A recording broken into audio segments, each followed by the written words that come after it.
1981, and Britain is in turmoil. IRA bombs, rising unemployment and riots across the country. The worst of the rioting came just after dawn, when police faced a hail of stones, bottles, iron bars and petrol bombs. The missiles were hurled from behind barricades of upturned and burning cars. Away from the depressing headlines, England's cricketers were doing little to lift the national mood. When they failed to win either of the first two Ashes Test matches, Ian Botham resigned the captaincy and Mike Brearley took over. The third Test started in the same fashion. England were forced to follow on after being bowled out by Australia for just 174. Newspapers were full of angry columns about yet another timid surrender to England's oldest rival. But sometimes sport doesn't follow the script. The headlines would have to be rewritten.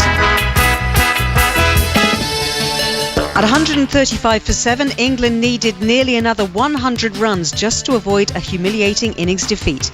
But then Ian Terence Botham with the bat, ably assisted by Graham Dilley, and Bob Willis with the ball changed the course of the match and also the final destination of the Ashes. 40 years after the miracle of Headingley, I sat down with the now Lord Botham to reminisce about one of the greatest Test matches of all time. Headingley 1981, I guess you've not talked about this much. Yeah, look, it was a great moment in my life, changed my life. I think the country needed something positive at that stage. If you remember, Ellie, you had the race riots, Bristol, St Paul's, Toxteth, London, all on fire. It was a really, really tough time for a lot of people. And along came Headingley. Well, I've forgotten about the ones before Headingley, but from Headingley onwards was pretty good. So, yeah, it changed my life. I think it gave the country a big jolt, and people in the streets, people wanting the country to do well, celebrating. It's great. It's a really good feeling. How would you sum it up in a few words? Well, the Willis and Botham show. I mean, it was quite bizarre because the two of us were asked if we wanted to play at Headingley. And Mike Brearley came and saw me and said, look, he said, do you want to play? And this guy, I looked at him, looked down and said, Breers, what are you on about? He said, well, I know you've been a bit... I said, Breers, I'm as free as a bird now. You're in charge. Of course I want to play. It's Australia. And he said, great. He said, I think you'll get 10 wickets and 100 runs. And wasn't too far off. And then Bulb, of course, had problems with no balling. And he'd also had a flu, or a flu, like summer flu. And I remember Breers telling me the story. So I rang him up and said, "Do you want? Are you fit to play?" He said, Bob said to him, "Why do you think I'm not playing for Warwickshire this weekend?" "Because I want to play for England." And I think it was Mike Hendrick. He was playing, and apparently, in those days, you used to get a letter sent out to your secretary of your club. So in his case, Derbyshire, and then they hand it on to the player. But when they'd spoken to Bob, they had to ring. The story goes they had to ring the secretary of Derbyshire and said, "Don't give him the envelope. Don't give him the envelope." And consequently, Hendo missed out. And Bob came in and did the business. I just want to backtrack a little bit and kind of just run through the story if we can, just to sort of think back to the start of that series, 1981. You were captain off the back of the West Indies. What kind of shape were you in, and what kind of shape were the team in, would you say? I thought we did pretty well in the Caribbean, 1-0, 2-0, 1-0 at home, 2-0 over there, not 5-0, 5-0, 5-0, which was coming up next in the next couple of series.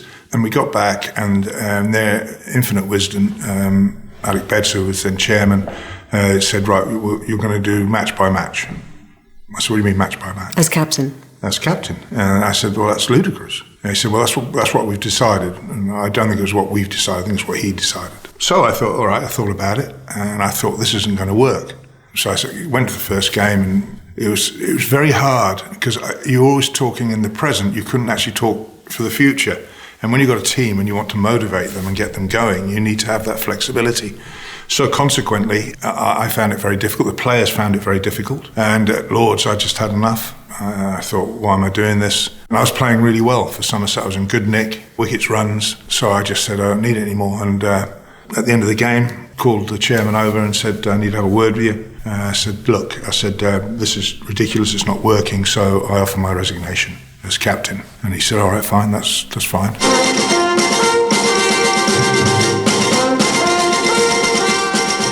Ian Botham has resigned as the captain of England after the second test against Australia, which ended in a rather tame draw at Lords this afternoon. And off I went in the dressing room. Then I told the boys, I got all the boys together and I said, look, this is what happened. And Gucci wrote me a lovely letter, a handwritten letter to say, and the boys. And I think in some ways, we were all relieved a little bit, because now we could get on and do what we meant to do and not be thinking about the captaincy, so to speak. So, in came Breers. And I don't know if you've ever spent any real time with Breers, Ellie, but he's one of those guys that when you first meet him, he looks at you, and it's almost like he's probing the inside of your head, like something of Spock of Star Trek, probing. So, and that's what he was. He just got the best out of the players around him. Now, what about beating Australians now? What are the chances? They're certainly beatable, that's clear. They're not a great side. They're a pretty good side. They've probably been underrated. It's quite a lot to win 2 tests to keep 2 up out of 4. I mean, quite a job, but with a bit of luck, we might do it. Do you think now, looking back on it 40 years on, that giving up... 40 years is amazing, isn't it? Yeah. Do you think that giving up the captaincy actually, in retrospect, was exactly the right thing to do in terms of your performance, that it just lifted that weight off you? Yeah, but I think it lifted the team as well. I think we all felt relieved to know exactly what was going on. And of course, to compound it, Alec Bedson did a press interview and he turned around and said, well, he's resigned, but I was going to sack him anyway. Oh, thanks, Alec. Yeah, that's really helpful.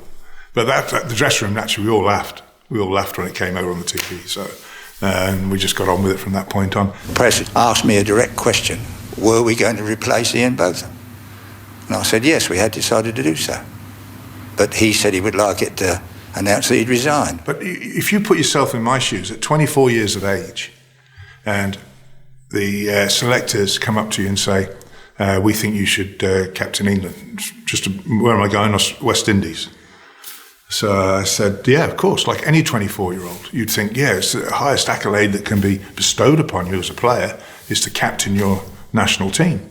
With hindsight, and there's a lot of hindsight nowadays, isn't there? But with hindsight, I would probably say that I took the captaincy 2 or 3 years too early. But I wouldn't change it. What happened, happened. And as I said right at the start, it changed my life. So going into Headingley, you're 1-0 down in the series. Mm-hmm. You had the miserable experience at Lord's. And Australia then went out and scored 401 for 9 declared.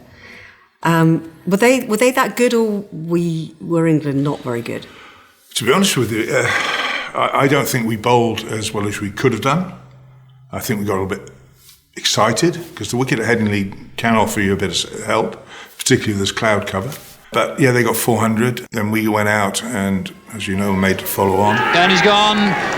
Very fine delivery indeed. Botham in that over, just losing concentration, and Rodney Marsh appropriately breaks the world wicket-keeping test record off the bowling of Dennis Lilly, who must surely have given him more victims than any other bowler. Despite Botham's splendid innings, England failed to save the follow-on by just 28 runs, and quite rightly, Kim Hughes asked them to go in again. So day 3, England were out of it, effectively. You followed on, you'd lost a wicket. Or do you not think they were out of it? No, I didn't think we were out of it. And the team didn't think we were out of it.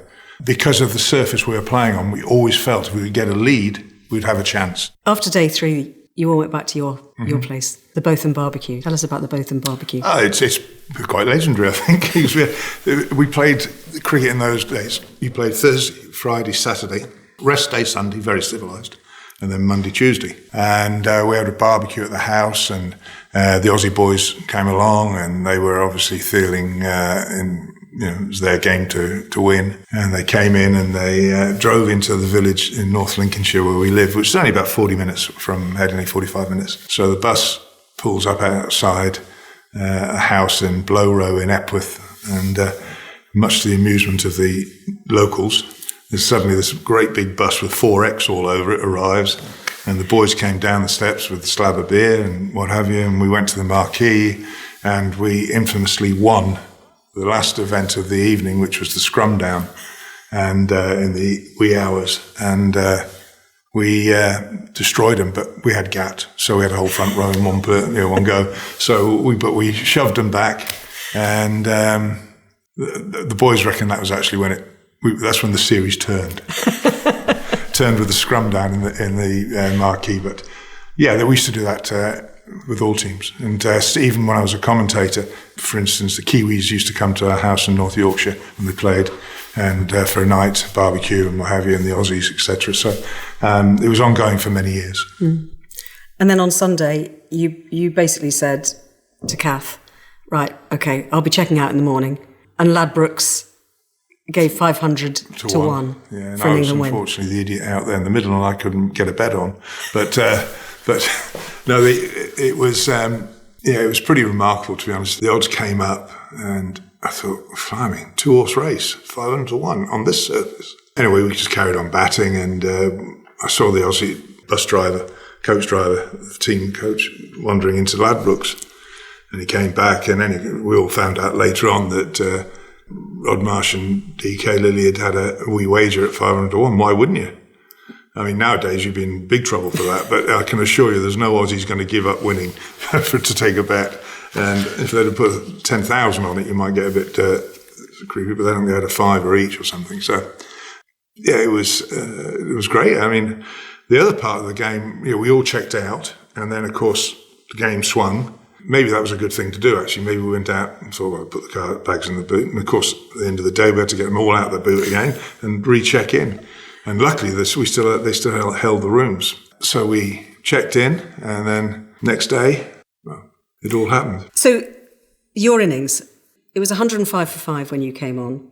The match seemed done, pretty much. So, but what was in your mind? Do you remember what was in your mind when you went out there? Look, when you go on a pitch like that, and you go out there, and you've got a pitch that's behaving as that was, they were attacking the fields. So my attitude was attack, reverse it, attack them. And if you're going to hit it, try and hit it hard, because then if you do edge it, you'll fly. And yeah, there was quite a few of those flew over the slips, or playing a couple of shots through that side, and it went through square leg for 4. It's a shot I learned from Gucci. Play it there, and big thick inside edge, and off it goes. And yeah, I thought I'd go and enjoy it. Goes to Botham, who pulls it's in the air, but it's safe. Botham comes down the pitch and hoists him up onto the top of the football stand. I think that's a 6 off the last ball of the over, and this is batting in the heroic mode. There's no point in just scratching around. You're not going to save the game. There's far too long to go on that pitch. So what's the alternative? Attack. And we attacked. And I attacked, and Graham Dilley came in. He just played and enjoyed himself. Chris Soule did the same. And while they're scoring runs, I'm scoring at the other end. And suddenly, what looked like a hopeless situation. I remember when I got to 100, and I saw Mike Brealey on the balcony, and he's going to me, and he's not pointing at me, he's pointing at Chris Soule, Tim to stay, Tim to play. And I can, the lip reading and the sign language. I didn't say anything to Chris. I left him alone, Chile. And he hung in there. And once we got past 100, I thought, well, we're in. We've got a real chance here on this pitch. And we got to 113. And that was enough. What was the famous Richie Benaud commentary again? Which one? Well, there's one when I hit a 6. He's hit it down the ground. It's gone into the ice cream van, and it's come out of the ice cream van. Words to that effect. No one can do what Richie did with words. Maybe John Arthur, but that's the only 2 commentators I can think of. And they're looking for that, let alone chasing it. It's going straight into the confectionery stall and out again. Were you in the zone, would you say? Sports people talk about being in the zone. No, I don't know what the zone means, to be honest. I hear this, I'm in the zone. Well, what zone? I was out there to enjoy myself. And the banter between myself and Picker most of it was nothing to do with cricket. It was just, enjoying yourself. That's great fun. And Picker come down, he said, I didn't know this bat was as good as this. And, stuff like that. It was just light-hearted. There's no point in thinking too far ahead on that pitch. And there is the 100 partnership between Ian Botham and Graham Dilley. If they haven't turned the match upside down, they've certainly turned the character of the match upside down. That picture of you sitting in the dressing room at the end of the day, smoking a cigar, do you remember what was going through your head at that moment? I was knackered, if I'm honest. It's an adrenaline rush, of course, but then, of course, once you sit in the dressing room, it just sort of all settles down, and you sort of realise what's just happened, and you absorb it. And I sat there, and the amazing thing is that it's become an iconic picture, and it means a lot to me to see that, because all the memories of that dressing room on that day, It's quite amazing. As I've travelled the world for the next 23 years when I became a commentator for Sky, and I'm wandering around the world, it's amazing how many people. There was only about a quarter full, half full, the ground at the most. But I reckon I've met 3 million people that were there that day around the world. So there you go. But no, it was one of those great moments. And I think when I get a bit older and I'm sitting in the old feet up, with the old log fire going and the grandchildren sat around, then it might all fall into place. But at the moment, no, it was just great fun. Did you think that a lead of 129 was going to be enough to defend? Yeah, of course you do. You have to, otherwise no point in playing. Nothing's over. I had a saying throughout my career and through my life, and that is that you ride the torpedo to the end of the tube, meaning that there's no point in looking back. All you've got to do is just keep going forward, keep going, learn from your mistakes, but keep going forward. And that's pretty much how it was in that dressing room. The guys, even, as I say, at 50 for 1, Eddie, we still felt we were very much in it. Oh dear. Pulse rates. I wonder how many heart attacks around the country, people watching this on television, listening to it over the radio. And then we got a couple of quick wickets, and you get 1, brings 2, brings 3. And especially on a surface like that, guys, they didn't know whether to attack or defend. And in the end, we got a couple of them trying to defend, and the ball bounced and slip catches. Then Rod Marsh tried to have a go at Sky, and Graham Dilley caught a very fine catch down at fine leg. Bowling now to the left-handed Marsh, who tries to swing him away. It's high in the air. And underneath it is Dilley, and Dilley catches it. Caught by Dilley, staggering back and almost crossing the boundary edge. They were caught between defence and attack, and by the time they perhaps realised they should have been more aggressive, it was too late. What was Bob like that day? Fantastic. He didn't say a single word to anybody while he was bowling. Might have had the odd word in my ear, but that was about it. And he was just, as I say, all he wanted to do was bowl. Willis is almost with us, bowling the first ball of the new over from the Kirkstall Lane end. Up now, he bowls to Hughes. Hughes gets back, he's in the air, he's out, he's caught! He's caught by Botham at third slip, low to his left. And he just had his little celebration for a wicket, and everyone pat him on the back, and by you pat him on the back, you're walking with him, because he's off now to the back of his run-up. So I was speaking to him afterwards, and I said, you're pretty grumpy. I said, you want to speak to any of us? And he said, no, he said, I was just focusing. I was in that bubble, as they call it nowadays, and he said I didn't want to lose it. And the Aussies, I think he freaked them out a bit as well, because he came in there, that starey look, and supported well in the field by the guys, the team, collectively. And when Australia were 50 for 1, we still felt we could win. Well, once Bob got let loose, that was it. It was all over. Here comes Willis, in, bows to Lilly. Lilly hits us in the eye, he's going to be caught, I think. No, yes, he is. He's caught by Gatting at mid-on.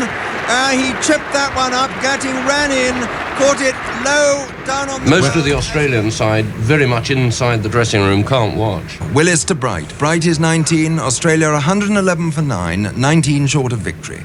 Here's Willis, in, bows to Bright. Bright bowled, the middle stamps out of the ground. England have won. They've won by 18 runs. Willis runs around, punching the air. The boys invade the ground, and the players run helter-skelter for the pavilion. Well, at the end of the game, we had a young guy called Ricky Roberts in the dressing room as an attendant. He'd been about 14, I think, 15 at the time. And it was a big thing. They used to put a youngster in it's a big thing for him. And he's come over, he knew the secretary, and he's actually came over from South Africa. So, in he comes, Ricky, and he's in there, and he's a really nice lad, and I used to get to sort of talking to him, sat down and had a chat with him, and he was telling me a bit about his sporting and how he's into golf and likes cricket, loves all sport. And we got chatting, and anyway, at the end of the game, I said, Ricky, look, listen, we can't get any champagne because the Aussie have got it all in their bath. Obviously thought they were going to win it. Can you just go and knock on the door? Now, in those days, the Headingley dressing rooms, one door here and across the corridor there. So he went over, knocked on the door, and the door opened. And next thing I saw was Rod Marsh and Ray Bright as Ricky came through the door, our door, horizontal, and which we set him up a bit, but he was fine. But the thing is with Ricky Roberts is that Ricky Roberts went on to be Ernie Els's caddy to 2 majors. Or was it 3 majors? 3 majors, maybe. But it just goes to show you in a small world. And And Ricky reckons that coming through that door horizontal set him up. The Aussies did eventually sell you some champagne, didn't they? No, we got hold of it, yeah. Well, they weren't going to drink it, were they? What people don't realise as well is that, of course, we finished on Tuesday night, and then I had to travel to Somerset. We got to playing in the Benson and Hedges or the Gillette or wherever it was, quarter-final, on the next day. So there was no celebrations as such. And, you get down, you had to drive down to Taunton, went out and met up with Viv and Joel and a couple of the boys, and had a couple of beers, and then back to business the next morning. So nowadays, if you'd had a victory, I'm sure when Ben had that great innings at Headingley against the Australians again, they don't like going to Headingley, the Aussies, and he went there, and I'm sure they would have had a great party that evening and celebrated. Well, we all dispersed to different parts of the UK for our up-and-coming games. So it was totally different in those days. So our fun day was the rest day. Yeah, and then back to work. Do you think that the way that you played at Headingley affected the Australians' attitude towards you for the rest of your career in a way? I haven't thought of that, yeah. Maybe. Yeah, and they had a few monkeys to get off their back, didn't they? But yeah, I suppose it would have had some effect. I mean, I go to Australia a lot now because of the wine business and blending the wines that I do. So I see a lot of these guys. But in Australia, you can't get a bigger compliment from the Australian public than when they say you're more Aussie than you are Pom. And I said, well, I've got the convictions. He's. It's a big compliment from down under. And I spend a lot of time there in New Zealand every winter, well, in normal times. Hopefully that will resume sooner than later, with the wine and blending, etc. And I try and play in the New Zealand Open Golf every year when I'm down there. And it's great because when you think of, you've got to admire Australians and you've got to admire the Kiwis. Australia is less population there is inside the M25, and yet they win World Cups, their whole World Cups, many of them at one go. And then you look at New Zealand, 4.5 million people living there, and they've dominated rugby forever. So you've got to admire them as sporting people. Maybe it's where they live that gives them that opportunity, space, and good weather. But they're both big competitors, and I think I enjoy that atmosphere. What do you think that Test series in 1981, and particularly that game at Headingley, did for you? Did it change your life? Oh, absolutely, 100%. In fact, it changed in some really good ways and some not so good ways. But you learn to cope with it and move on. There's always, if you're, to go to a pub and have a beer, which I used to love doing with the guys, that had to be cut out because there's always some local boy who wants to show you who's the big tough man and blah, blah, blah. So I avoided that. But then that was quite nice. The flip side of that was that Bob, myself, Paul Allett, guys like that, we used to, instead of going to the pub, we'd go to a nice wine bar and we'd go and have a meal. We all love our wines. David Gower, Lammy. There was a fair old contingent that started doing that rather than go to a pub. And so you cut that out. So it was good and bad, but to be honest with you, most of it was very, very good. If you hadn't got the runs that you got at Headingley, if you got out for a third successive duck, for example, in the first innings, how different do you think life might have been? Yeah, well, if it was raining here today, it'll get wet and it's not as sunny and shiny, so let's get on with it. Yeah, it's ifs and buts. I don't know. The true answer to that is I have no idea. Because you won Sports Personality of the Year that year, didn't you, in 1981? And there have not been many cricketers who've done that. Those days, Andrew Flintoff, 2005. Then Ben Stokes in 2019. David Steele? David Steele before, yeah, that's right. So he was before you, 75. Do you feel that what you did that summer put cricket in the spotlight in a rare way, that it doesn't happen very often, that cricket is at the heart of everyone's attention? Do you know, I think it could have been pretty much any sport because the country was so desperate for something to hang on to, because it was just doom and gloom everywhere you went. All over the country, it was just bad news at that time.